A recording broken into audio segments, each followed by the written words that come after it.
नमस्कार, मी सुवर्ण सोम किचन मध्ये पुन्हा एकदा तुमचं अगदी मनापासून स्वागत। आजचा दिवस तुम्हाला खूप छान जावो हीच बाप्पाच्या चरणी प्रार्थना। तर मी आज तुम्हाला खूप छान अशी रेसिपी दाखवणार आहे। आपल्याकडे महाराष्ट्रात बहुतेक ठिकाणी भोगीला मिक्स भाजी करतात। तर ही भाजी थंडीसाठी ही स्पेशल असते। सगळ्या भाज्या मिक्स असल्यामुळे खूप पौष्टिकही असते। त्यामुळे मी आज तुम्हाला दाखवणार आहे भोगीची स्पेशल भाजी। त्यासाठी मी इथे घेतले 2 वांगे, 2 बटाटे आणि 1 रताळ। ते पाण्यात टाकून घेतलेलं आहे म्हणजे ते काळं पडत नाही। थोडेसे घेतले वालाच्या शेंगा, 1 गाजर घेतलेला आहे, ढोबळी मिरची घेतलेली आहे, वटाणे घेतलेले आहेत, ओले हरभरे घेतलेले आहेत, थोडासा श्रावण घेवडा घेतलेला आहे, 2 टोमॅटो, 2 कांदे, थोडीशी कोथिंबीर आणि लसणाची पात। तुमच्याकडे जर कांद्याची पात असेल ती घेतली तरी चालेल।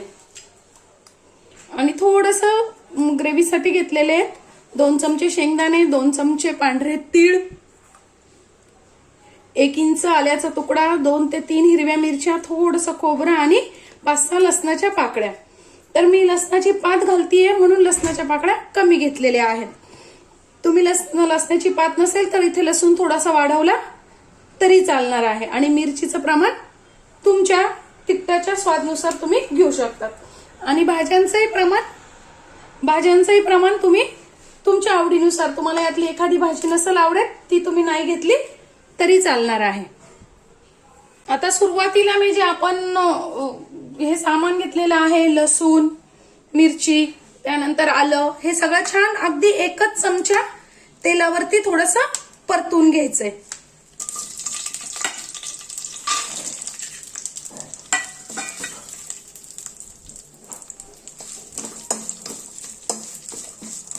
त्याचा कच्चा पण जाईल इथपर्यंत परतायचंय आपल्याला।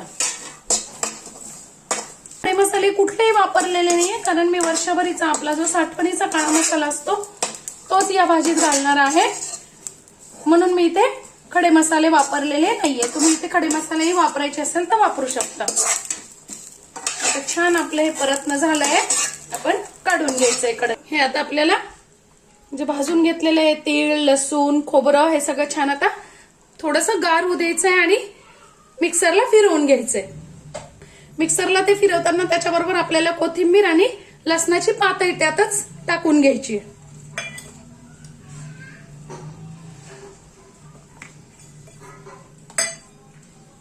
हे सगळं छान मिक्सरला फिरवून घ्यायचंय।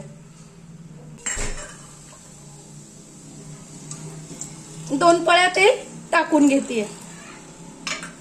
या भाजीला तेल थोडंसं जास्ती लागतं। आणि आपण ज्या सगळ्या भाज्या घेतल्या त्या तेलात छान परतून घ्यायच्या।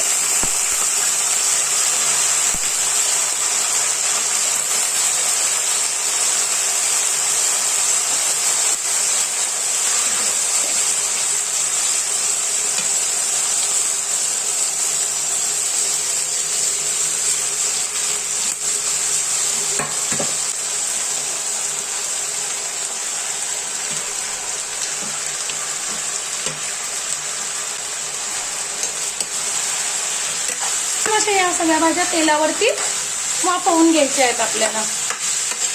अगदी थोडंसंच मीठ टाकलेलं आहे मी, भाजीला छान वाफ यावी म्हणून पाणी सुटावं म्हणून, कारण आपण वरतून पाणी टाकत नाहीये।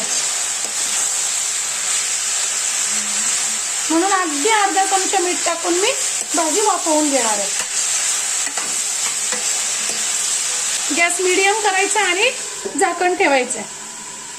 5 ते 6 मिनिटं झाली आहे बघा। आपल्या भाज्या छान वाफल्या आहेत, म्हणजे जवळजवळ 50 ते 60% त्या छान शिजल्या आहेत। पण त्या मी अगदी पाणी न टाकता फक्त वाफेवरती शिजवल्या आहेत। अशी जर भाजी तुम्ही केली ना त्याची टेस्ट खूप छान लागते। मऊ झाल्या आहेत, काढून घेणार आहे।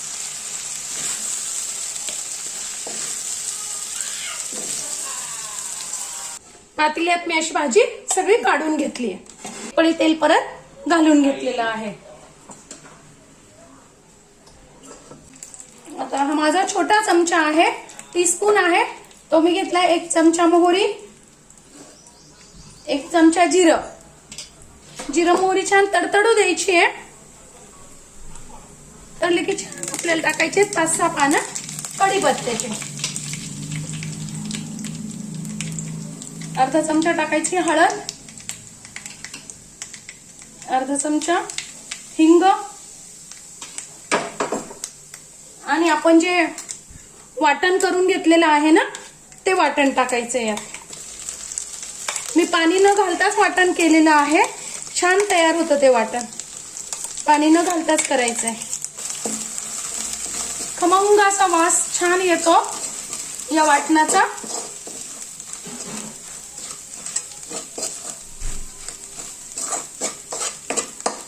आता थोडंसं मिक्सरच्या भांड्यात मी आपलं ते वाटण जळू नाही म्हणून थोडंसं मिक्सरच्या भांड्यात पाणी घालून छान तेल सुटेपर्यंत आपल्याला ते वाटण परतून घ्यायचंय. किती छान तेल सुटलेलं आहे.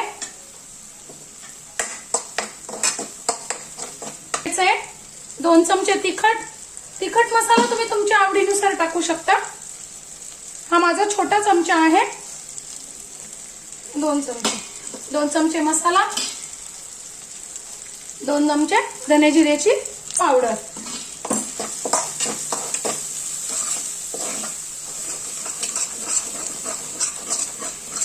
आता छान हे तेल सुटेपर्यंत परतून घ्यायचं. थोडंसं टाकायचं परत पाणी. पाणी टाकल्याने आपले मसाले जळत नाही. लय मसाला छान परतला गेला आपला. आता आपण ती भाजी काढून ठेवली होती ती भाजी टाकून घ्यायची. तसं टाकून घ्यायचा आपण कांदा टोमॅटो तो चिरून ठेवलेला होता तो.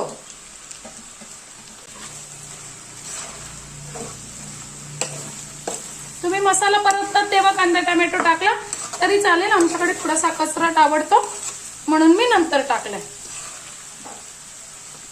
आता आपण 60 ते 70% भाजी वाफवून शिजून घेतलेली आहे. आता आपल्याला 30% भाजी गरम पाणी टाकायचं आहे. तुम्ही अशी कोरडी ठेवली, तुमच्याकडे कोरडी आवडत असेल तर तुम्ही कोरडी वाफेवरती शिजून घेऊ शकता. रस्स्याची आवडत असेल तर थोडंसं गरम पाणी टाकून घ्यायचे तुम्हाला पाहिजे तसा रस्सा करण्यासाठी. भाजीला टाकताना गरम पाणीच टाकायचं आहे.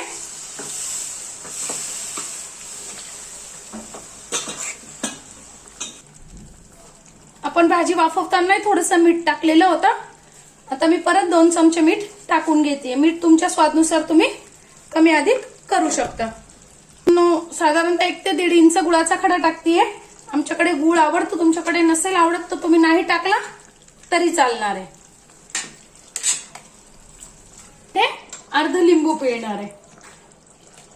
लिंबू पिळल्याने भाजीची टेस्ट खूप छान येते. छान तयार झालेली आहे. आजची माझी ही रेसिपी तुम्हाला कशी वाटली कमेंट्स मध्ये नक्की सांगा. चॅनलला लाईक, सबस्क्राईब आणि शेअर करा. धन्यवाद.